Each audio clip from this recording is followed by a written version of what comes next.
Hmm, Assalamualaikum warahmatullahi wabarakatuh. Everybody, apa kabar semuanya?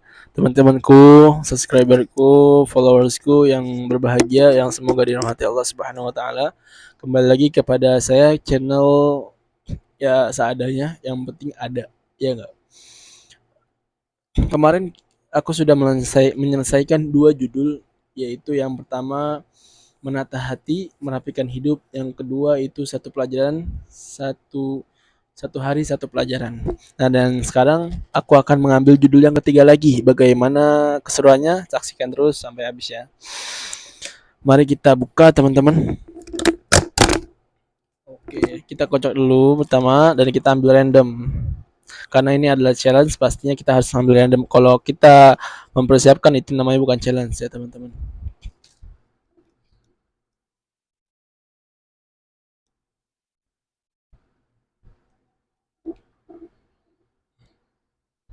Baik.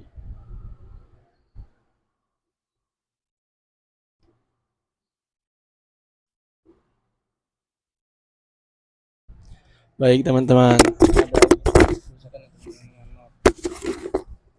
Mohon maaf. Nah, sekarang judul yang ketiganya ini apa ya teman-teman? Kita buka bersama-sama. Hmm. Ini judul kita, tema kita ini mau ngomong ke depan kamera tanpa ngedit ya teman-teman. Jadi mohon maaf apabila ada yang kurang berkenan. Jadi mohon maaf gitu. Pelan-pelan tapi mengerti. Oke, kita membahas tentang public speaking ini dengan rumusnya 5W 1H. 5W. Yang satu pertama what? Apa yang dimaksud pelan-pelan tapi mengerti? Nah, yang saya jadikan objek dalam pembicaraan ini manusia.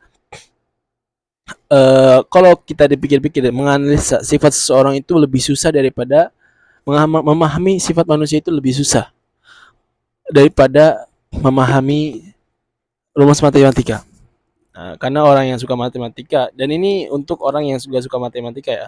Kalau orang yang nggak suka matematika terus dia belajar pasti itu bisa. Dan tapi kalau manusia memahami sifat manusia itu it's okay, itu nggak bakal kita bisa memahami secara detail. Karena hati seseorang itu, pergerakan seseorang itu, sikap manusia itu tergantung dengan hatinya. Dan hati itu seperti angin. Eh apa namanya? Kadang dia di atas, kadang di bawah, kadang dia baik hati dan kadang dia itu berkhianat. Jadi gitu teman-teman. Pelan-pelan akan mengerti. Dan sebetulnya kita akan tidak sebenarnya bisa kita memahami seseorang itu tapi tidak 100% bisa memahami 100%.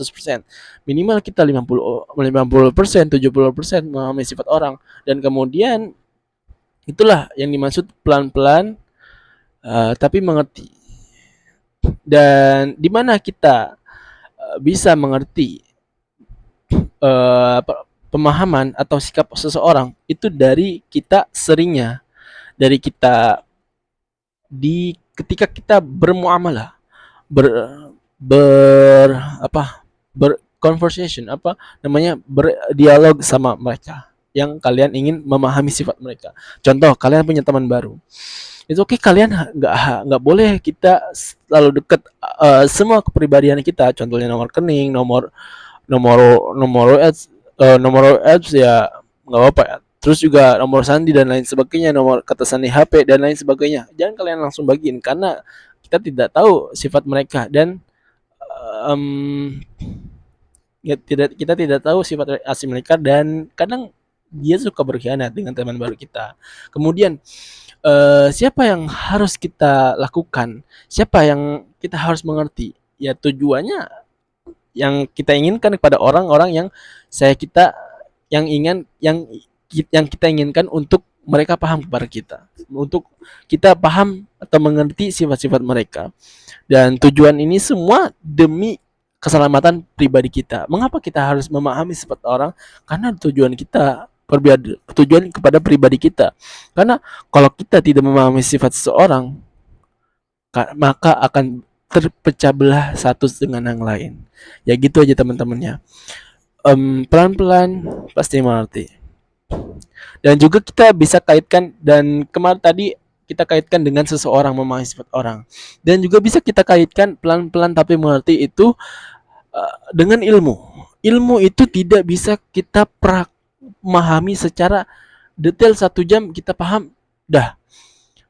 Apalagi ilmu dalam agama itu panjang kali, belum surah nabawiyah, fikih dan hadis dan lain sebagainya. Itu kita tidak bisa memahami. Kalau kita memahami secara judulnya aja, atasannya aja, ibaratnya atapnya aja, itu kita bisa pahami beberapa waktu. Tapi kalau kita secara memperdalam itu tidak bisa kita pahami dengan 1 jam saja. Dan itulah yang pembahasan kita, pelan-pelan pasti akan mengerti. Pelan-pelan kita pasti akan mengetahui semua ilmu dalam itu semua. Kemudian juga kita dalam suatu kata-kata yang berbunyi seperti ini, apa ya?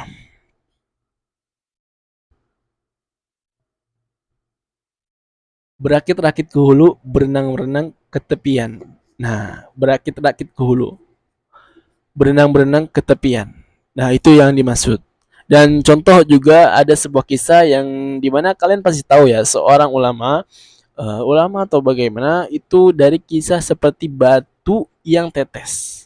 Ketika dia susah sekali belajar dan kemudian beliau pulang, dan ketika itu ada sebuah batu di bawah tetesan mata, tetesan air, tes tes tes, dan kelama-lamaan itu pecah, dan itu yang dimaksud pelan-pelan.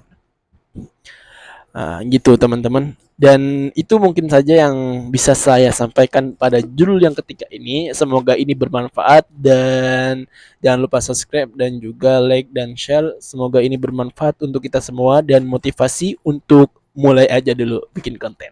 Apapun pembicaraannya semoga bermanfaat, dan jika ada salah mohon koreksi saya, dan jika ada benar itu datangnya dari Allah Subhanahu wa taala, karena saya hanya ciptaan Allah yang sedang memperbaiki diri dari kesalahan. Ana Rizmakin, semoga bermanfaat. Sampai jumpa kembali. Ilal liqa.